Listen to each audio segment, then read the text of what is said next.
ఎన్టుడే news కి స్వాగతం. సూర్యాపేట జిల్లా స్థానిక కోదాడ పట్టణంలోని ఈ రోజు కోర్టు ఆవరణంలో జూన్ 8న జరిగే లోక్ అదాలత్ పురస్కరించుకుని క్రైమ్ మీటింగ్ నిర్వహించడం జరిగింది. ఈ కార్యక్రమానికి ముఖ్య అతిథిగా Kodad senior civil judge Shyam Kumar పాల్గొని మాట్లాడుతూ జూన్ 8న జరగబోయే లోక్ అదాలత్ ను సద్వినియోగం చేసుకుని కక్షిదారులు వారి కేసుల పట్ల అవగాహనతో ఉండి రాజీ చేసుకోవాలని సూచించారు.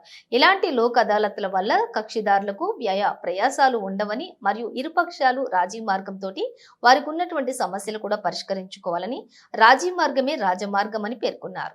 ఈ కార్యక్రమంలోని Kodad principal junior civil judge N Shyam Sundar, second class magistrate CH Satyanarayana, PP Bobba Kotireddy, bar association ఉపాధ్యక్షులు గట్ల నరసింహారావు, బార్ అసోసియేషన్ సభ్యులు మందా వెంకటేశ్వర్లు, కోడూరు వెంకటేశ్వర్లు, హేమలత, దొడ్డ శ్రీధర్, ఎస్కే నాగుల్ పాషా, సీనియర్ నాయకులు, సీనియర్ న్యాయవాదులు వివిధ రంగారావు, అలాగే వి రంగారావు, సిలివేరి వెంకటేశ్వర్లు, షేక్ అబ్దుల్ రహీం, ఉయ్యాల నర్సయ్య, రంజాన్ బాషా, రియాజ్, బాలయ్య, శరత్ కుమార్, మండల లీగల్ సెల్ సభ్యులు తదితరులు పాల్గొన్నారు.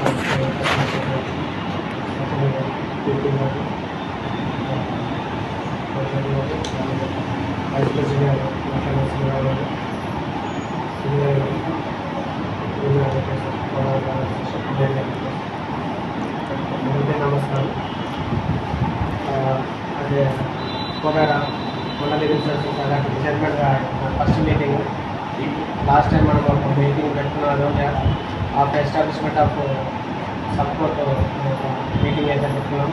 అది కూడా just before Lok Adalat. At that time చైర్మన్గా పిఎన్ గారు ఉన్నారు. ఇప్పుడు మరి ఎమ్మెల్యేసీ లాస్ట్ మంత్ మేబీ మార్చిలో ఏప్రిల్లో మనకు ఎమ్మెల్యేసీ సపోర్ట్కి ట్రాన్స్ఫర్ అయింది. నా జగత్ అండ్ కాపీన్ సెక్షన్ కూడా ట్రాన్స్ఫర్ అయిపోయింది. సో ఇది నోట్స్లో ఉండొచ్చాను, ఒకసారి చెప్తున్నాను. ఈరోజు మరి ముఖ్య మీటింగ్లో లోక్ అదాలత్ గురించి యాక్చువల్గా మనకు మన 11th మేన ఉండాలి.